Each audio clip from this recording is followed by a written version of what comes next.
అందరికీ నమస్కారం. మనకి ఒక్కోసారి కలలో స్కూల్ కనిపిస్తుంది.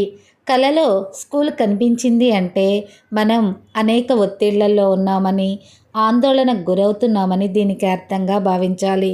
కలలో టీచర్ కనిపించింది అంటే మనకి ఏదో ఒక సమస్యకి చక్కని పరిష్కారం దొరుకుతుంది అని ఈ కలకి అర్థంగా భావించాలి. కలలో పరీక్ష రాస్తున్నట్లు వచ్చి, ఆ పరీక్ష చక్కగా రాస్తున్నట్లు వస్తే చేసే పనులు సక్రమంగా జరుగుతాయి. ఒక్కోసారి పరీక్ష ఫెయిల్ అయినట్లు వస్తుంది.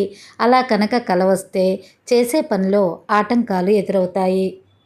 మనం కలలో స్కూల్కి వెళ్ళటానికి బాధపడుతున్నట్లు, దుఃఖిస్తున్నట్లు కనుక వస్తే మాత్రం ఈ కల అంత మంచిది కాదు.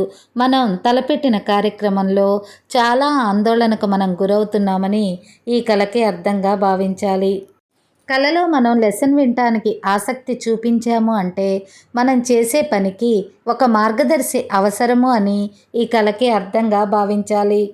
కలలో పుస్తకాలను చూసినా లేదా ఎవరి నుంచైనా పుస్తకాలను పొందినా పుస్తకాన్ని చదివినా కూడా ఆ కళ చాలా మంచిది. మనకి చాలా గొప్ప విషయాలు తెలియబోతున్నాయని, మన పరిజ్ఞానం పెరుగుతుంది అని ఈ కళకి అర్థంగా భావించాలి. ఇలాంటి కళలు వచ్చినప్పుడు మన తెలివితేటలతో మన వృత్తి వ్యాపారాలు చాలా సక్రమంగా సాగుతాయి. ఒక కళ ఎంతోసేపు కొనసాగుతూ ఆ కళలో మనం నిర్విరామంగా చదువుతున్నట్లు కనుక కల వస్తే ఈ కళ మన భవిష్యత్తును చూపిస్తుంది. మనం భవిష్యత్తులో ఏదో కొత్త పనిని ప్రారంభించబోతున్నామని, ఆ పనికి ఎంతో ఆలోచన చేస్తున్నామని, దానిలో లోటుపాట్లు తెలుసుకుంటున్నారని ఈ కళకు అర్థంగా భావించాలి.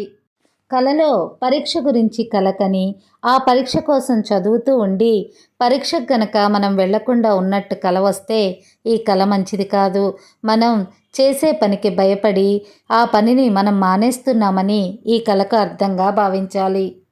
ఏది ఏమైనప్పటికీ పదే పదే స్కూలు కల్లో వస్తుంది అంటే మాత్రం ప్రస్తుత మనం పరిస్థితి బాలేదని, కష్టంలో ఉన్నామని, ఈ కష్టం ఎంత త్వరగా గట్టెక్కుతామని ఆలోచిస్తున్నామని ఈ కలకి అర్థంగా భావించాలి.